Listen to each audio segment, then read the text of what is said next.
Hi and welcome. This is Jennifer McGuire for Scrapbook and Cards Today.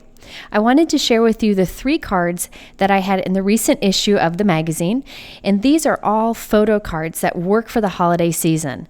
The cards that I send from my family always have photos, so I thought I'd share 3 possible ways to do that. Let's get started with this example. I actually used the same design for my cards a few years ago, and it looks like there is a greeting banner wrapped around the card, but I totally faked it. So I have a photo here that I've trimmed down to be about 4 by 5 1/4, and I have some red cardstock that's about 1 inch high, and it's a little bit wider than my photo.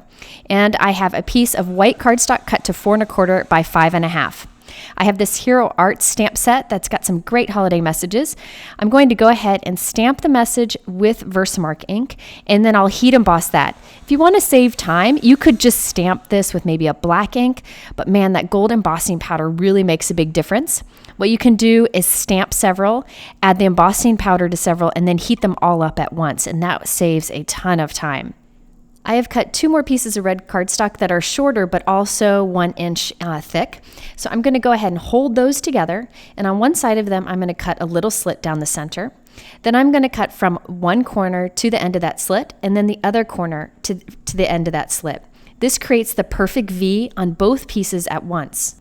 Now that we have our pieces ready, it's time to glue it together. I'm putting some craft foam tape on the back of our sentiment strip, and I'm going to glue that right onto the photo, so it's got a little bit of dimension to it. I'm using my grid in the background to make sure it lines up.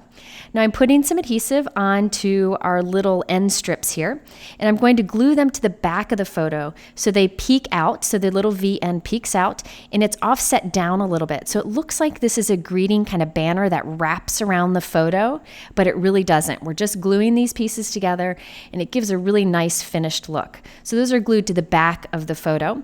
And now I'm going to glue this all on top of that white piece of cardstock. Now you could make this a card that opens, or you can just write a message on the back. I just write a message on the back, a quick one. So let's go ahead and glue that down, and there we have one photo card option for you. You can change the size of the photo depending on what size envelope you want to use. You can decorate this card however you want. I'm using some die cut poinsettias, and I thought that would be the perfect simple touch to put on these. I just die cut a bunch at once so I could make a bunch of cards at once. And I'm using some strong liquid adhesive in the center to glue them all together. Now another really great inexpensive way to add some pizzazz to your cards is to use glitter stickles. And those dry with a little bit of dimension, but lots of sparkle. And I'm going to use a dot of those in the center of each of these flowers for some extra shine. Stickles also are very fast to apply, so you can make a lot of cards very quickly with this. So there's my first idea of creating a photo card with a faux banner wrapped around the front. Okay, so next I wanted to show you how to include multiple photos. So this is actually a pocket that I made with a border die. I have a few photos ready to go, and I've trimmed these to be smaller than my cards so they'll fit nicely into a pocket.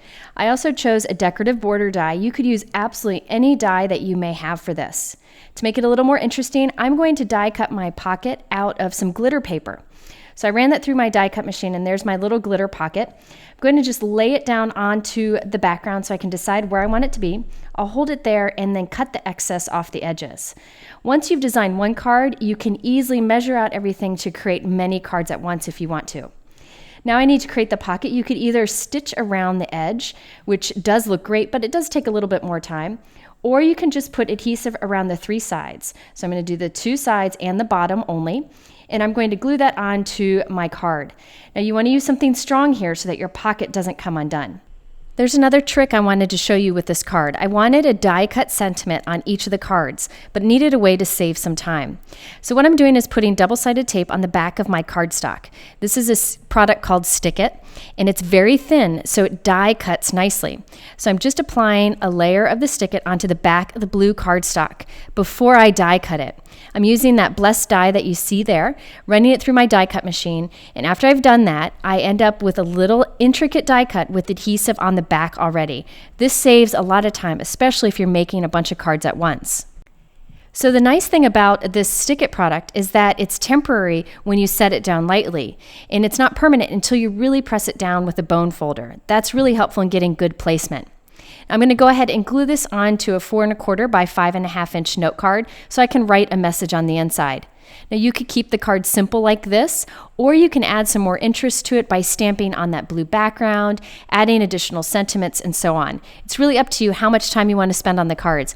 Here's my final version, and it's a perfect little pocket for 3 family photos.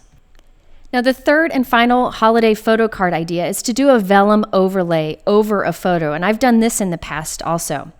Now for this, you need a photo that you've trimmed down. I've trimmed mine down so that it fits nicely onto a 4 1/4 by 5 1/2 inch card. That's just the typical size card that I like to use. I'm going to go ahead and glue that onto a white background, and then I'll write my sentiment and message on the back. I also have a piece of vellum cut to 4 1/4 by 5 1/2, so it's a nice overlay over the entire card. I have several stamps that I want to emboss on this vellum, but I'm using the Misty stamping tool because I'm going to make a bunch of these, and it really is helpful. This is a great positioning tool that allows you to mass produce cards very easily. So I have my card and my piece of vellum in my Misty pushed up against the corner, and I'm just going to arrange my stamps how I want them to be positioned on that vellum. Now you could do this with an acrylic block if you wanted to. It just saves time to use the Misty. So after I've arranged them all in the Misty, I can go ahead and close the door on the Misty, and this will cause all the stamps to stick to the door and be perfectly positioned to stamp over and over again on multiple pieces of vellum. So each time, all I need to do is ink up the stamps with Versamark ink and stamp it onto my piece of vellum. Then I'll just add white embossing powder and heat set it. Then you end up with a great overlay over your photo. I used sewing with my sewing machine across the top, so you can lift up the vellum overlay and see the photo underneath. But you could also use brads or even the little staples. So there are 3 ways to create holiday cards that include a family photo. If you are interested in more information, please visit scrapbookandcards.com. Thank you for watching, and we'll see you soon.